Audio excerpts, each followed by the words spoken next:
ادامه تمرینات بداهه نوازی ساده. تو این ویدیو هم با هم دیگه شور میزنیم، شور لا.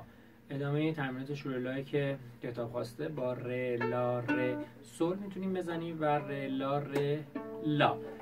سیم اول ر، دوم لا، سوم ر، چهارم دوباره لا. و اینکه با سرعت پایین نوتا رو میخونم اول، مثل کاری که تو ادامه تمرین انجام دادم و ذره ذره میریم جلو. توی ویدیوی قبلی هم عرض کردم این ویدیوها مخصوص اون دوستان عزیزانی هست که ردیفای استاد سوار رو که من گذاشتم فیلم ها رو زدن. حالا میخوام بداهه نوازی ساده رو با هم کار کنیم. سی کرم،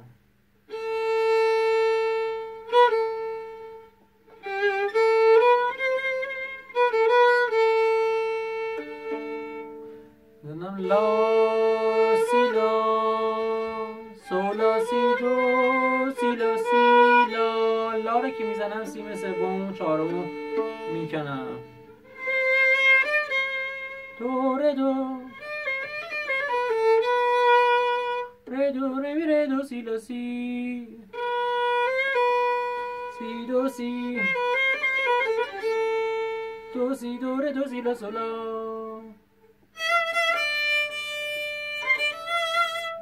می ره دو ره می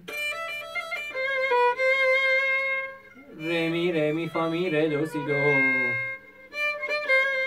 ره ره دو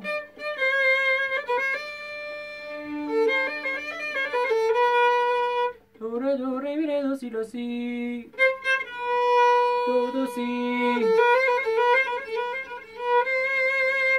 لا سی دو سی لا سی دو سی لا سی دو سی لا سی دو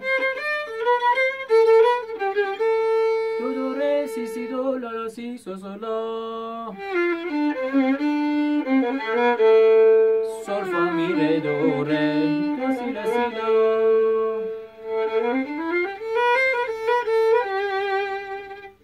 لا سی دو ره می فا سول لا سی دو سی لا سی لا سول.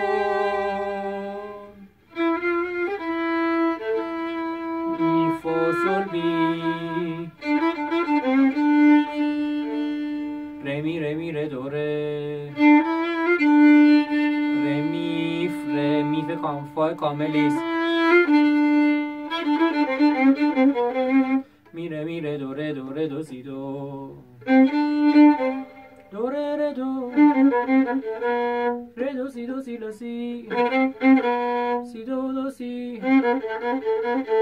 دو سی لا سی لا سی لا.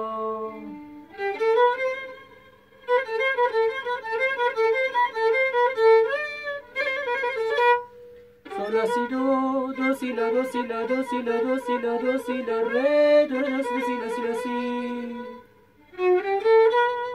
فا سول لا سی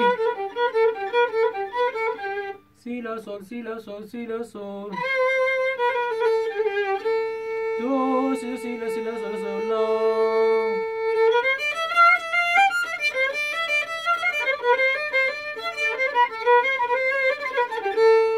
نوت این هست لا سی دو ره می فا می فا سول فا می ره دو ره می فا می ره دو سی دو ره می ره دو سی لا سی دو سی دو ره دو سی لا سول لا.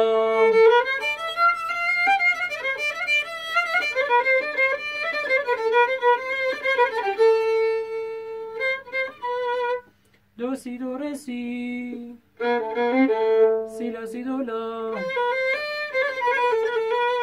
دو سی دو ره دو سی لا سی لا سی